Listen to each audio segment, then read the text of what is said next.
Hi friends, I am Rija Joseph and welcome to our channel.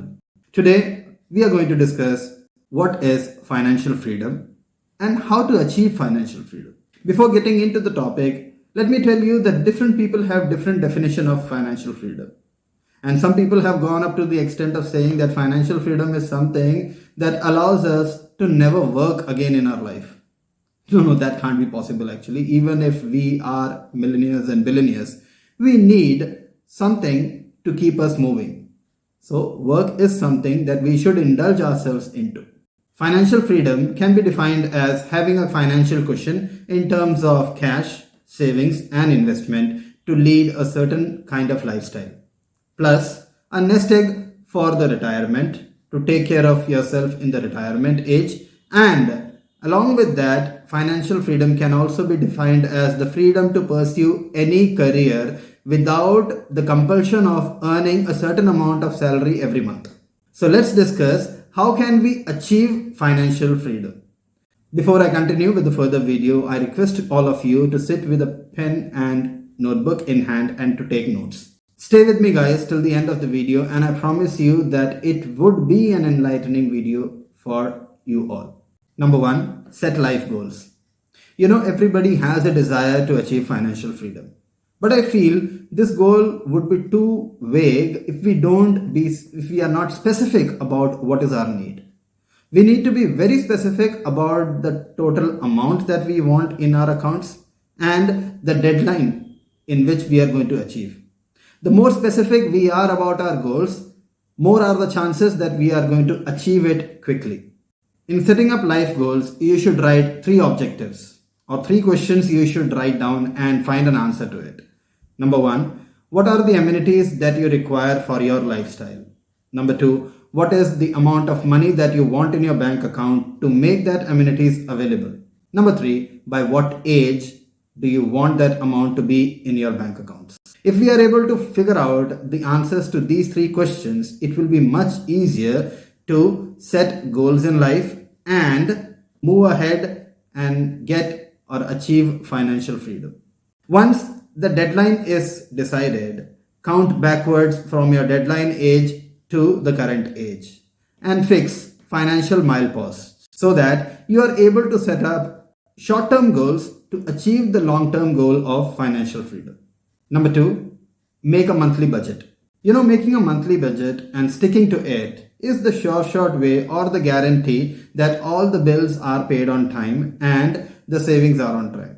Having a monthly budget in hand also puts a capping on us to stop us from spending extravagantly.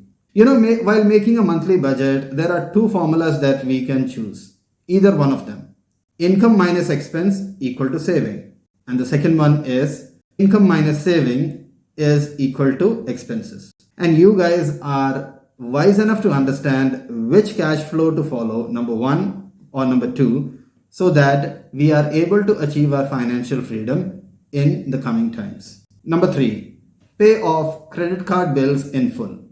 Credit card bills and high interest loans are really toxic to wealth building. It stops us or it put brake on our journey to financial freedom. It is always advisable to pay off high interest loans and credit card bills on time so that on the long run it doesn't eat away our wealth. Student loans and mortgages and low interest loans can wait. They are not an emergency to be cleared off first. But we should prioritize paying high interest loans and credit card bills. Along with that, we should also take care that all the other loans of low interest loans are paid off in time. Paying off your credit card bills and loan amounts on time will improve your credit score. Which brings me to the 4th point, that always keep a track of your credit scores. Your credit score is a very important number which determines the amount of loan you will be offered when you are going for a car loan or a home loan. It also decides the amount of payment or the amount of cash you are going to pay for other essentials such as long-term insurance and home insurance and vehicle insurances. The reason why credit scores has so much weightage is because someone with reckless financial habits is also considered to be reckless in other areas of life, such as not looking after himself, not taking care of his health, not taking care of his belongings. This is why it is very important to get credit scores at regular intervals so that you can keep a check that there is nothing that is harming your name in the financial market. Number 5, create automatic savings. There is a saying that pay yourself first. Make it a point to enroll into your employer's retirement plan or any other benefits that they are giving for the retirement. And you can also take up an auto withdrawal into an emergency fund the very day your salary is credited into your account. One thing that you need to take care is the retirement plan schemes, money invested into the retirement plan schemes cannot be touched immediately. So your emergency fund should be different from your retirement plan schemes. The retirement schemes like PPF has a capping or a lock-in period of 15 years. So you should be aware that for 15 years you will not be able to avail that money. So emergency funds should always be different from your retirement plans or retirement funds. Ideally speaking, your money into the retirement funds and your money for the emergency funds should be debited or auto-debited from your account the same day that you receive your salary. So you don't get a chance to touch that money and spend it. Number 6, start investing now. Bad share market or bear market as it is known can make people question the wisdom of investing into the stocks. But historically, it has been proven that there is no other way to grow your money better than stock market. But you need a lot of patience, a lot of discipline to achieve your financial goal through investing into the stock market. But one thing we need to understand that if you are a beginner into the stock market, it will be very difficult for you to pick stocks which are profitable. So for the beginners, it is always advisable to put your money or invest your money in the form of systematic investment plan or lump sum into the index funds or certain mutual funds, giving you a return of 11 to 12% per annum. The magic of compound interest can only grow your money exponentially.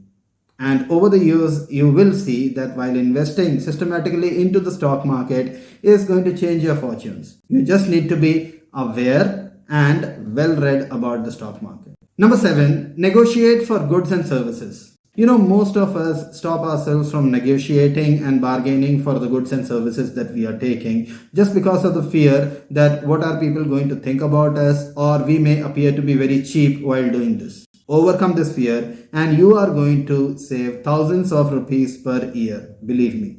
Especially with the beginners or especially with the new age business people, they're always ready to go for bargain. They're always welcoming to crack a deal with negotiation. So always be a repeat customer to somebody to take the advantage of negotiation so that it benefits both you as well as the company that you are involved with. Number 8, stay educated on financial issues. It is always advisable to stay educated and be aware of the tax law changes in your country so that the adjustments and the deductions are maximized each year. It is always advisable to read about the stock markets or to monitor your portfolio time to time so that you can make changes according to the changes in the stock market. And moreover, financial knowledge or knowledge about the money is the best defense to save yourself from Ponzi schemes. Once you are very well educated about money, you will understand there is no miracle that is going to make you rich overnight or in a fortnight. So it will save you from getting into Ponzi schemes which promise you that. Number 9, maintain your property. When I talk about maintaining your property, it includes your house, your car, your two-wheeler, your every machinery that is at home, including your lawnmower. Taking care of your property will save you from spending on it or on replacing it. Taking care of your property is going to render it longevity, which will save you a lot of money from buying those new stuffs. We need to understand one thing, that the cost of replacement is much higher than the cost of maintenance. So take time to keep a timely check on each and every machinery at home along with your house. It is going to save you a lot of money in future. Number 10, live below your means. To adapt a frugal lifestyle, it's not that very difficult. What you need to understand is leading a frugal lifestyle means leading a good life with less amenities. And to tell you a fact, most of the millionaires and billionaires today have achieved this state of mind of being or living below their means before they achieved their financial freedom. Living a minimalistic lifestyle is not that difficult as we think. It is the sheer understanding between what we want and what we need, and making certain changes and adjustments in our lifestyle to get that difference and have that minimalistic approach in our life. This minimalistic approach is going to result in amassing a lot of wealth for the future, and it is going to make you a more better disciplined person. Number 11, get a financial advisor. When you feel that you have reached to a place where you have amassed a lot of wealth in forms of liquid assets like cash or in the form of fixed assets like property, you need to consult your financial advisor so that you are able to make sure that you are walking on the right path of attaining your financial freedom. Number 12, and it is the last method. Though it is the last method, but it is one of the most important ways to achieve financial freedom. That is taking care of your health. When we talk of maintenance of houses and all the other stuff that we have, it also applies to our body. To gain longevity and to be always ready to enjoy the wealth that we have amassed over the years, it is very important to stay fit. So it is advised that we should always consult your doctors on time, your dentist on time. You should take proper medicines for any kind of sickness or illness that you are going through. Mr. Rakesh Jhunjhunwala passed away last week, and one of his last words were that his worst investment was on his health. So I believe we should also not be making these kind of mistakes. We should take care of our health as well as the health of our family. With this note, I take a leave. That's the end of the video, guys, and I hope you are liking the content that we are making. Please do subscribe our channel and press the bell icon for further notifications. Thank you and goodbye.